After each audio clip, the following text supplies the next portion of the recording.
views expressed on the following program are those of the host and not necessarily those of staff, management, or ownership. Arizona, Phoenix, welcome to HardcoreChristianity.com. Thank you for your time. Thank you for tuning in. Welcome to the radio program.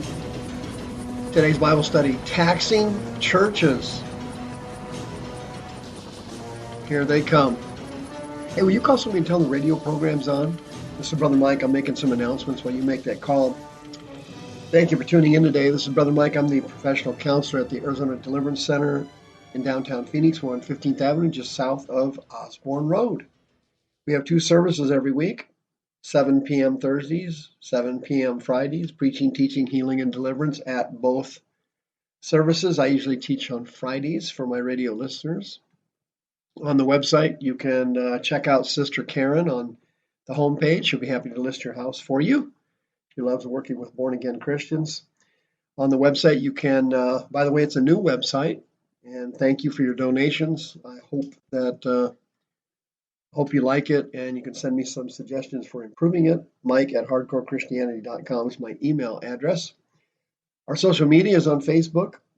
Our groups are Hardcore Christianity and Blessings. Blessings is interesting because I post many of the miracles that happen at the Arizona Deliverance Center, and you can copy one and send it to somebody who needs some encouragement. May God richly bless you. Also, when you go to the website, sign up for a seminar. The next one is in the end of July, of course, and it's on Satan's Secrets, Part 2. Taxing churches.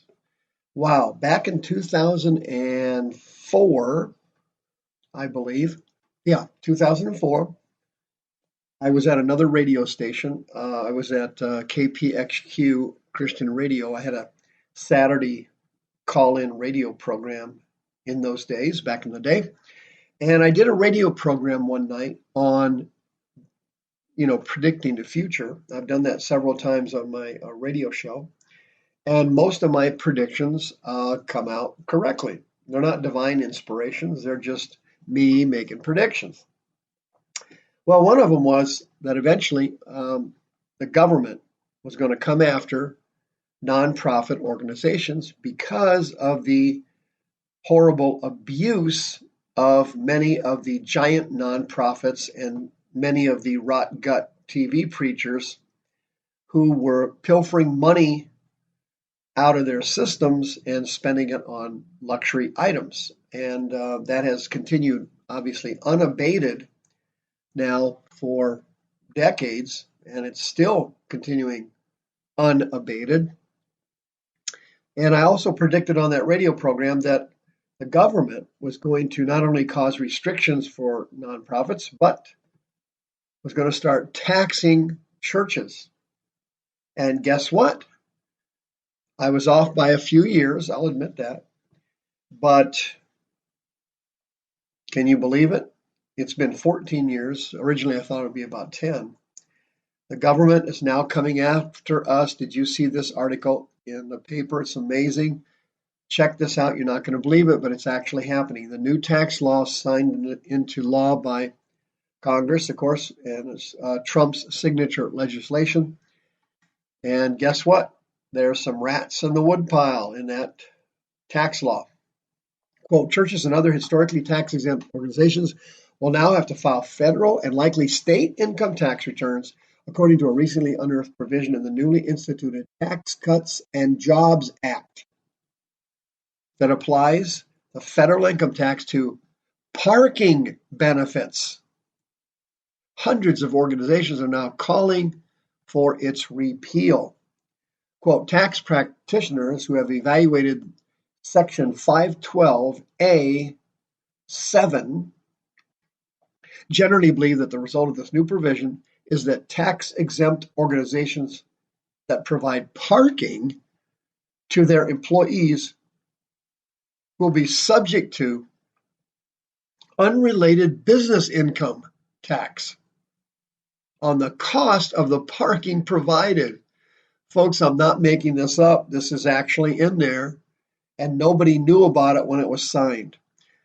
The article goes on to say a nonprofit organization that simply allows its employees to park in a parking lot or a garage that is part of the organization's facilities will be subject to a tax on the cost of the parking provided. The Evangelical Council for Financial Accountability explained in position statement, including a petition seeking to repeal the provision. Quote, because of this new tax, many tax-exempt employers, including churches, including hospitals, charities, and schools, will be required to file federal Form 990T, and in many cases, state corporate income tax returns, every year, regardless of whether they actually engage in any unrelated business activity. This new tax was purportedly added to the law to put tax-exempt employers on the same footing as taxable employers with respect to the employer-provided parking, the statement added. The article says, quote, as soon as of noon Tuesday, nearly 1,000 organizations had signed on to the petition calling for a repeal of this new burdensome provision, which many churches contacted by the Christian Post Tuesday said they knew nothing about and insisted would not apply it to them. They're not going to apply. Quote, if we have a parking lot and there's no cost associated with that lot for the employees, then this won't apply to us, said Ted Voltmer, executive pastor of Jacksonville Chapel in New Jersey. That's what he thinks. Okay? This dude's in trouble. Quote, I'm not surprised you find that churches don't understand this issue. It's only been in recent weeks that even tax professionals have dug this provision out of the law, and we've begun to understand the implications of it. Today, I doubt if 1% of the churches in America understand that this provision was even put in the law. However, that the law will apply to all churches that provide parking for their employees, regardless of whether the employee is charged for parking or not. If they are providing a place for their employees to park, it is now a universal problem. He also explained that this new provision will not just be a financial burden on churches, but an administrative nightmare. Working in the church world most of my career, my guess is that prior to this provision, there are probably only 1 or 2% of churches in America that file Form 990T. So we're really talking about two issues, he explained. There's going to be huge headaches with this law. The cost of compliance, especially for churches that have small staffs, or maybe volunteer accountants or bookkeepers, we don't need this kind of hassle, the pastor said. Listen to this. The Jewish Federations of North America, which is looking at a new $75,000 tax bill this year because of the provision, said many people were caught off guard by it. No kidding. Really. Quote, a lot of people are just finding out about it, and the more people find out about it, the more pressure they will be put on the Treasury and Congress to delay implementation or consider changing this, said Stephen Wolf, Senior Tax Policy Counsel for the Jewish group. Check this out. In addition to that, folks, this law also is going to apply to meals and other benefits the church provides to their employees, even gym memberships and free lunches. You thought there was a free lunch here, didn't you? Hey, there's no free lunch here. What's the bigger story here? Well, I went over it in 2004 on my radio program at the other station. Satan is slowly but surely implementing a special program here in the United States of America. He is using nonprofit organizations and their corrupt dishonesty, the big ones. They cheat like crazy. The vast majority of nonprofit organizations are legitimate and honest. But the really big ones that take in the big money and the big time TV preachers who take in over $100 million a year or so,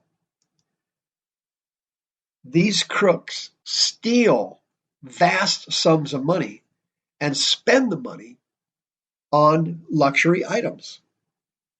The Red Cross got busted huge recently. You go down the list every time there's a natural disaster in America and some giant charity responds to it, there's all kinds of scandals about money being wasted. Well, what's happening is the devil is magnifying these crooks and criminals and these rot gut, stench-ridden TV preachers. And he's using that money and the money they steal and the misappropriation of funds and the immoral use of the money to get the federal government to start taxing churches, and this is only the beginning of it. Now you might say, are we worried at the Arizona Deliverance Center? Well, obviously, no, we're not. First of all, there are no employees at the ADC, including myself and my wife. Neither of us take a salary. I donate, or tithe, if you will, 100% of my salary to the ministry. So we don't have any employees. So the volunteers who park in our parking lot are not covered by this deranged new law. Hello? Secondly, even if we were, we would just have the volunteers park on the street on Mulberry and let the parishioners come and park in the parking lot. No problemo. But here's the problem. Other churches, 99.9% of them, don't operate like we do. They charge, particularly mega churches, the pastors have huge salaries and gasping benefits. And these huge congregations with the mega churches, they cough up big money for the board and the pastoral staff to live in the lap of luxury. And this law is going to cause all kinds of problems. But the ultimate goal of the devil, his ultimate goal, is to get the government to start taxing churches. And that's exactly what's going to happen in a few years. I'm predicting it again. Sooner or later, the devil's going to start taxing nonprofit organizations in America, and he's after the churches. And he wants them to pay taxes, which will cause dynamic travesties all through the system and will damage the vast majority of churches and leave them financially strapped. See you next time.